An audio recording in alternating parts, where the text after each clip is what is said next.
All right, folks, it is time for the Wednesday. Every single Wednesday, this is what we do, the mailbag and the DEF CON level updates here in the second half of the Let's Ride podcast. Let's get this started with the DEF CON level updates. A lot of changes here, believe it or not.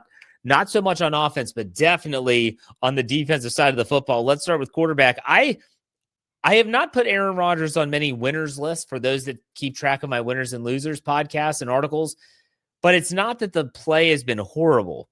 I have it as a 4 and it stays a 4. Aaron Rodgers is making good throws. He's making good decisions. I don't see anything yet that has me thinking as a fan, boy, his play is really spiraling out of control or downward. No, that's not the case at all. I've got him as a 4 and it stays a 4. Running back. I love what Jaylen Warren's doing. I wish they would have ran the ball more. If they would have ran the ball in the second half with the same type of success they had in the first half, this probably would have gone up. Jaylen Warren rushes for over 60 yards. As a team, they rushed for over 80. They definitely did what they were supposed to, except they just abandoned it in the second half. I've got it as a 3, and it stays a 3. The wide receivers and tight ends stay at 3. I just think that, DK Metcalf, for him, I wish that he would make the easier catches. I just wish he would. Sometimes and I know this book was written about him in Seattle. This is not something that's new in Pittsburgh. That sometimes he just has some drops. Love to see him be more consistent. Good, though, on Roman Wilson for stepping up, having a good game. Like to see him develop more. Offensive line, it's a 4. And yeah, they gave up some sacks. It's the National Football League, folks. You're not going to have games or 3-4 game stretches without giving up a sack. It wasn't their best game in pass protection, but a really good game in terms of figuring out the run. They're starting to figure it out. I honestly do feel that. They're a 4, and it stays a 4. Now let's go to the defense. And for some reason, no one remembers this. You don't want to be a 1. You don't. That is the war is imminent DEF CON level. And that's exactly where the defensive backs are. I have them dropping another to go down to 1. This is a bad state of affairs for the defensive backfield. Juan Thornhill looks awful. Clark looks awful. You lose Deshaun Elliott. Jalen Ramsey still does his job well. Darius Slay looked awful. Joey Porter Jr., okay, not too bad. But when you only have 2 players, Ramsey and Porter Jr., who are like, okay, they're pretty good, and the rest is a dumpster fire, that is where this DEF CON level comes from. So DEF CON levels for the defensive backfield, 1. It is at a 1. It's a bad place to be, we'll put it that way. All right, let's go to inside linebacker. It was a 3, and it stays a 3. There were issues in this game, but I don't think they fell. Patrick Queen did not have a good game. He did not. But that's why it's not a 4, it's a 3. Peyton Wilson, thanks to PFF, said was like one of the highest graded players of the week. I don't care about PFF, but I do read Dave Schofield's article every week, which you should too, at Steel Curtain Network. His opinion of their opinion. It's where he goes through the PFF grades. Outside linebacker, I have it going from a 4 to a 3. And I just don't understand why they're not using Nick Herbig more. I really don't. They can talk about run defense all they want. If you're trying to rush the passer, you need him on the football field. And if it means that he spells TJ Watt some and you have Herbig and Highsmith out there, that's okay too. Get Nick Herbig on the football field. They're not doing it, and that's why it goes from a 4 to a 3. The defensive line drops 1. They go from a 3 to a 2. Daniel Ikuale is lost for the year. That's going to hurt the depth. Cam Hayward doesn't look like he did last year when it seems like he found the fountain of youth. It's rough. It is rough right now. It is rough. And so the defensive line, you're talking about probably using Y.A. Blackmore. What do you do with Keanu Benton? I do think Derek Hartman has been a bright spot, but this defensive line is struggling. It goes from a 3 to a 2. Now, special teams is a 4. It stays a 4. Could probably put it up there at a 5 if I wanted. Chris Boswell was money in the bank. Makes 3 kicks of 50 yards or more. Another one from 48. Gosh, I mean, he's a wizard at that. The Wizard of Boz, for sure. So it's a 4. The fan DEF CON level, it drops another. It goes down to a 1. I think the fans right now are at a tipping point. And this has nothing to do with the way that the ownership handles the team or the way the coaches coach or anything like that. But I feel like they're at a tipping point where pretty soon, we saw this with Matt Canada. And I'm going to use Matt Canada as an example. You started to hear the Fire Canada chants. Even a college game day, you heard Fire Canada chants. Pretty soon you're going to start hearing Fire Austin and Fire Tomlin chants. And it's going to echo. And that's not where the Steelers want to be. The fans are pissed. I think they have every right to be pissed. And they have every right to be to basically do what they feel is necessary to say, like, we're not buying what you're selling anymore. That's, I think, where this is with the fan narrative. Mike Tomlin stands up on Tuesdays and talks about how, the offense didn't do enough and doesn't really talk too much about the defense and the issues that they truly do have. And he's just going to say whatever he wants. I get it, but the fans are pissed and they have every right to be pissed. All right, so let's go into the mailbag. In case you ever want to know how to get your question answered, all you have to do is find me on Twitter at jhartman, HARTMAN_PIT. I put out the tweet, you respond, and I will answer it on Wednesday's show. Let's get this started with Chris Gillis. He's a member of our Steel Curtain Network writing staff. He said, hey, Jeff, has there been any updates on Corey Trice that you know of? Seems like Eccles may be getting more playing time with the poor play from Slay. I wouldn't mind seeing Trice begin to work his way back onto the field as well. So last week, leading up to the Packers game, Mike Tomlin was specifically asked about Corey Trice. He said that he is close, but he did not have his 21-day window started. So I would think that maybe this week is the week that you see his window get started. And that doesn't mean he's going to be back right away. Malik Harrison's going into that third week now where they have to make a decision on him. So I think that if Slay continues to trend the way that he currently is, you might see that happen sooner than later. Let's go to Jeff Coons. Greetings from Not Mad Canada. Thank you for the post-game show Punter Talk shout-out. That was the best part of my day. The second best was Brian Davis dropping a Let's Hear It for the Boy reference as a replacement for Renegade. Awesome. And then he says, my question is the Steelers fan angst in reaction to the current slide a contrast in optimism from their strong start to the season, or a harsh reality check that the team is headed for another 9-8 season and a quick exit from the playoffs? Could it be both? I think it could be both. I think that the fan base looks at what's going on. You have a good start to the season. You're 4-1, and we all want to say, okay, let's just see how this plays out. But deep down in the recesses of your brain, for those of us that, have watched this movie before, that's exactly what we say. We've seen this movie before. A good start, and then all of a sudden, it just starts to fall apart. It just starts to erode from the inside out. To me, I feel like this is happening sooner than I predicted. If this was going to happen, I was thinking it would be closer to mid-November. Instead, it's happening at the end of October. So it can be both. I think it is. Let's go to Tank. Hello, Jeff. With the current momentum swing in the month of October, it is safe to say I'm ready for November. Yeah, it's safe to say you can be ready. Let's turn the page and let's get on with it. Then he says, do you think Chuck Clark and or Jabril Peppers will be the better stand-in at safety? And any news on a guard? So no news on a guard. I think the Steelers are very comfortable with what they have. Spencer Anderson, Ryan McCullum to fill in there. It's going to limit maybe what they do with the jumbo package. However, and that's if Isaac Seumalo can't play. He was not ruled out this week yet, but we'll see what happens. But I think ultimately when you look at this situation, safety, I think the Steelers are going to use multiple people to replace Elliott. Jabril Peppers will be, those rundowns around the line of scrimmage. You might have someone that's like if the secondary stays the same, maybe they put Brandon Eccles out there at corner and you put Jalen Ramsey in at safety. They have options. They've got to utilize all of them. But as a guard, no, I think they're okay with what they have currently at the guard position. Let's go to James. Hey, Jeff, I have to ask, how do you cope with Steeler losses like this? You stay up late, you create content, and deal with all of us after a night of exhaustion to begin with. I've always wondered this from a media content creator perspective. Thanks. And then he uses the hashtag Ride or Die Crew. Okay, so James asks, how do I cope? I've told the story a bunch of times about this is back when the Steelers got T-bowed in the playoffs. I almost ripped my mailbox out of the ground, and I'm not going to get into that story. But it was after that game where I realized, I can't be so invested that it ruins my day, ruins my week. I have no control over this. There's still people like my wife's family say, oh, Jeff, that was a tough loss. Sorry. It's like, yeah, I wanted them to win, but I can't control it. I'm not calling plays. I'm not out there catching or throwing the football.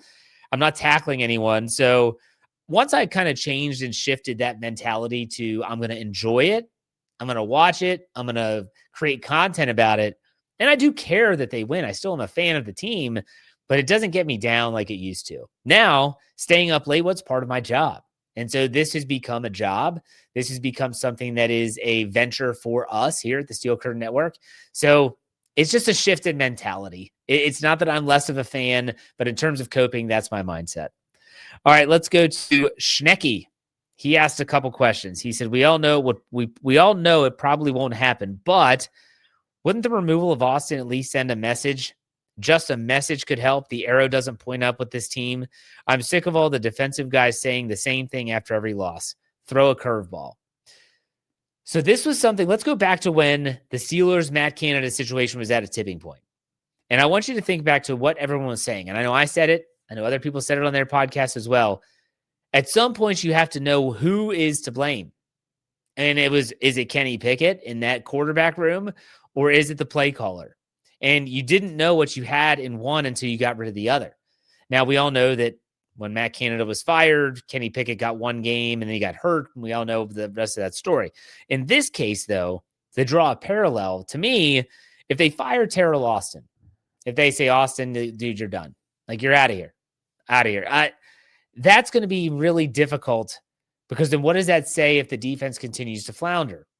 Was it Terrell Austin or is it Tomlin? Who's taking over those duties? I don't think Tomlin wants to open up Pandora's box in that regard just yet. Shineki also says, "I know it's not your nature, but be honest. How close are you to a blow it up, fire sale attitude with this team? Crazy, angry me goes there for a bit, but then I remember the Mark Malone, Bubby Brister years and snap back to reality." So, okay, I try to look at things from a different perspective. Fans can be ridiculously emotional and to the point where it just clouds their judgment. And you said you let yourself go there sometimes, and that's fine. But if I'm being honest, the blow it up / fire sale doesn't need to necessarily happen. When you look at what the Steelers have done, started last year, continued through the offseason, they have accrued a lot of draft picks. They have a ton of cap space slated to be on their side in this offseason. They don't have to blow it up. If they want, they would say, "We're not going to make a lot of trades. We don't want to lose the draft capital. And we're not trading up to get a quarterback. If you could maybe coax Aaron Rodgers back next year, or maybe you want to find what else is out there, whatever. But you could say, we're going to use our free agent dollars to get players that we think can come in and help us now. And we are going to draft a lot of people. And we might trade up to get some quality players, but we're going to draft a lot of young talent, especially on the defensive side of the football. And that is kind of like the beginning process here. It's not a blow it up. It is we just got to get younger at certain positions on certain sides of the football, and we need to build this thing strong together. The offense is there. You see the youth movement there. You got to have the defense at the same position. They can do that this offseason without having to tear it all down. So you may say what you want about Omar Khan. I'll be very curious to see how he handles the the trade deadline, not the draft, the trade deadline coming up. I wouldn't be shocked if he keeps as much draft capital, that is, in his back pocket as possible for next year. It's a great question, though. All right, let's go to Gooby. He has several questions. The MVS signing doesn't really move the needle to me, especially after we saw Roman get open so much, albeit it was one game. I much rather would have seen that we bench Slay and hopefully soon activate Trice. Also, why only give Jalen the ball once in the second half? In terms of the running game, I think that the game, they felt like it was getting out of hand and they couldn't run the ball. I didn't feel that way until late in the fourth quarter, but that's neither here nor there. The MVS signing to the practice squad, like, I don't care. No, it doesn't move the needle for me either, but it's just kind of an insurance policy. It's like when they signed Isaiah Hodgins, like, okay, like, he's a veteran. He's got experience. If you need him, you can activate him, but you don't need him. They don't need MVS right now. I don't know. Doesn't really move the needle. And I think Roman Wilson's playing well. As for the Trice thing, I would love to see his window get open this week. I don't know if it'll happen. Maybe by the time you hear this or watch this, it has, but I'd love to see it happen this week. Another question from Gooby. He says, what are some realistic moves you want to see this defense make? So I think that if we're just talking about within the current system, so not trades, you're probably talking about trades, but I'm not going to go there. They can trade for whoever they want. I don't know who those people are. But in terms of the system they have now, I would love to see Trice get activated. Just mentioned that. I would love to see Brandon Echols being used a little bit more in the right way. I'd love to see Jalen Ramsey shift more to safety. And I want to see them start to use Nick Herbig more. I think just those small changes can go a long way. they can go a long way. You lose Deshaun Elliott. Yeah, you could throw Chuck Clark out there. He's not going to cut it. Juan Thornhill's not playing good football. So put Jalen Ramsey out there. The dude still has instincts, and let him play. Let him play. Can it be any worse? The answer for me is no. Let's go to Will Caldwell. Hey, Jeff, with the money spent to acquire veteran defensive players, why so many blown coverages and breakdowns? You'd think that a defensive head coach with the league's most expensive and aging defense would be losing the physical battle more than the mental, but it seems like an equal dose of both. That is a great question. That's probably the $1 million question. There's some people that say that the Steelers are playing like individual football. They're worried about themselves, and that's it. And if they do their job, I did my job. And this has been an issue dating back to when I remember Minkah Fitzpatrick. I saw this clip on social media earlier today where he was getting dressed after a game and said, hey, I don't know what you want me to say. I want people that want to be here that are going to do the tough things. They're going to do the little things. They want to toil for it. It's what it kind of reminds me of right now. Let's go to Joe. He says, Jeff, I appreciate your optimistic viewpoint as a counterweight to the negativity of the fan base. Do you believe this team can win a playoff game this year?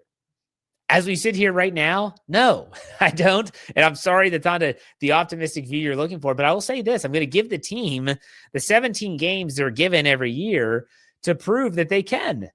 And I know that it's tough right now, and I know it doesn't look good, and I know the Colts are really good. But at the same time, they start figuring some things out. They maybe make some moves. I don't know. I can't look at this team and say, I know exactly what's going to happen, because I don't. If you would have told me coming into this season, Jeff, heading into week 9, you are going to be really happy with the offense and you're going to be really disappointed with the defense, I'd say, I don't believe that would happen. Yet here we are. So things can change. Let's see what happens. Let's go to Annie. Hi, Jeff. Do you think the addition of MVS will make a big difference in the offense? Not that I'm a hater, but I'm dubious that signing tips the needle. It doesn't tip the needle. It doesn't move the needle. The guy was on the open market for a reason. He bounced around teams since leaving the Kansas City Chiefs after winning 2 Super Bowls. He has experience in the league, winning big games. He has experience with Aaron Rodgers. I'm just going to leave it at that. They haven't made the signing official yet. And also, ultimately, I also think that he's going to have to be elevated from the practice squad. We'll see what happens. All right.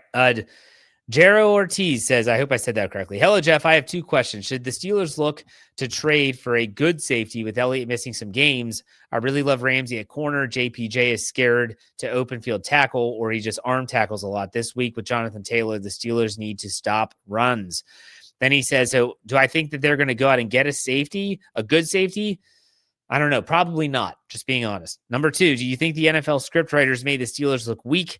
That way, whenever it's the Steelers, Packers in the Super Bowl, America chooses the Packers. But in reality, Rodgers wins another Super Bowl, and he finally beats all 32 teams in his career. He said, all jokes, love the show. Thank you for the humor. I do appreciate it. The scriptwriters. Love that. I love that rabbit hole to go down. All right, let's go to Aaron Rader. Hi, Jeff. Do you think Omar Khan could be using the MVS signing to bluff a team like the Raiders?